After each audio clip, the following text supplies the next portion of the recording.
Hello, we continue our cycle of Web Native API, and in this video we're gonna speak about some simple API. It's a page visibility API here. You can also check this demo, but demo is simple. Let's check it first.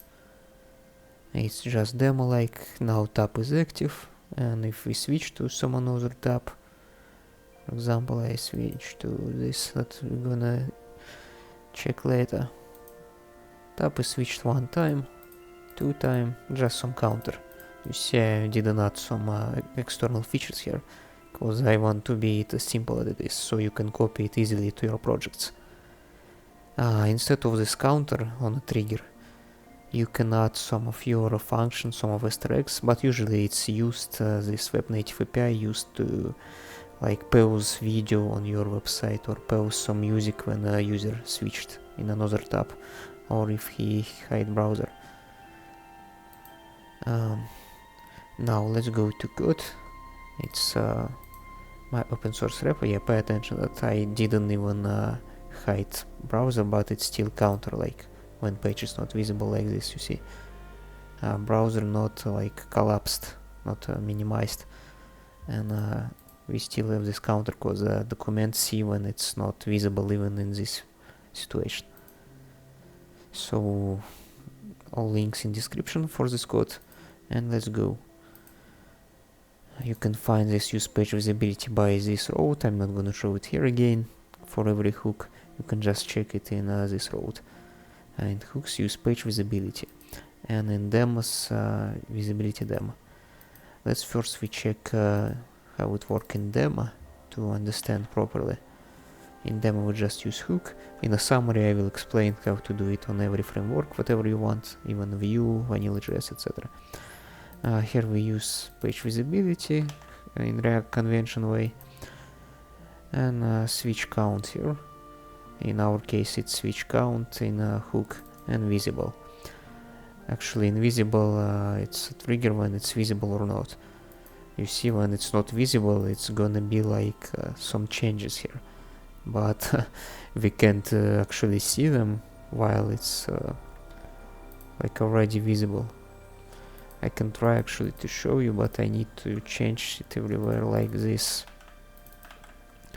Look, let me replace visible to visible like this, but not first one.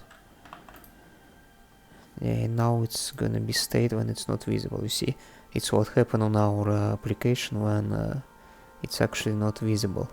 For some cases it can be also really helpful. Yeah, it's every time when I did this, actual state was like this, but we just can't see it because it's a non-visible state. It's strange, but for some cases it can be useful, how I already explained earlier. And now let's check our hook. For our hook, how you can see we use setSwitch, not trigger here, but you can replace it with any hook or any function, whatever you want. Instead of setSwitch we can do set pause, unpause video or music, or save, unsave.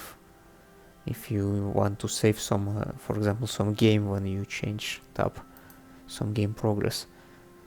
In our case, in handle change we just use this set visible and set switch count if the command hidden. You can just change trigger here, it's easy. And actually our API is simple. We just check add event listener and check visibility change, and if visibility change is changed, you actually trigger this handle change with all these functions here. And if the command hidden, we actually use even this one. Yeah. So for our case, only for our web native case, only document hidden is interesting. Document hidden, only property returns boolean value indicate if page is considered hidden or not. Even you see some tooltip here. And at event listener also, I want to show you what you actually can add in at event listener also. It's not only visibility change, but also some other concepts here. In visibility change, in our case it's visibility change, and here we have values like this. For this visibility change we have visible, hidden, pre-render and unload. Hidden, it's when document actually hidden. You can see it here. Visible, it's when it's visible, but it's always like true before you hide this.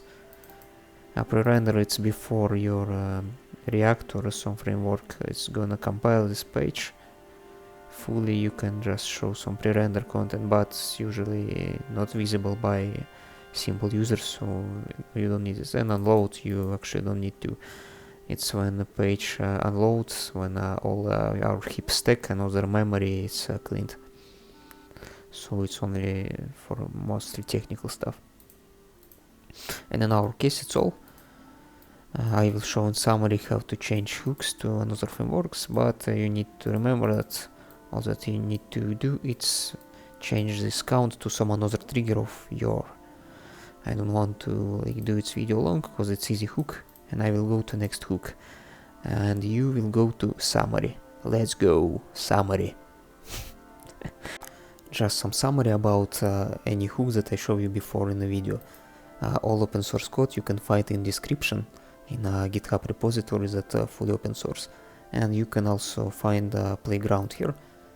In playground you can create like add pull request with your own hook, or you can test my hooks that I already added here. It's fully native, you can use it in your projects. I also add filter, but it's just, you know, for some fun. And pay attention, one important thing, you need to enable experimental web platform features for some of the hooks. It's only for most advanced ones, but still in some videos I'm gonna show advanced API hooks, so pay attention that this in Chrome Flux in address, this experimental platform features it's enabled, and then it's all this playground gonna work for you in a good way. And last thing that I want to discuss with you, all these hooks, it's React way, yeah? It's written on React, but if you want to use Vue or VanillaJS, Angular, Svelte, etc., how you can do it easily. I just want to show you, it's like some bonus. For example, let's take use clipboard. I don't know about what hook I'm gonna speak with this video, because it's summary video. For us, you can take every hook like this, like I showed you.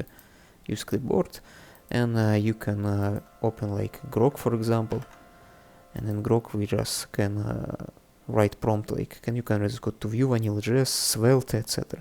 Let me even write for Svelte just to show you, and you can just copy these hooks. In my case it's like I will copy it from GitHub, and a clipboard demo I also gonna copy all this code for clipboard demo, and I also add this here in a Grok in my way, but you can use GPT, DeepSeek, whatever AI model you want. And here you can see that it just can easily convert this React way to another framework, even vanilla JavaScript. You see, because the most important one usually it's API itself. But if you don't want like to rewrite it yourself, you can just ask it like this.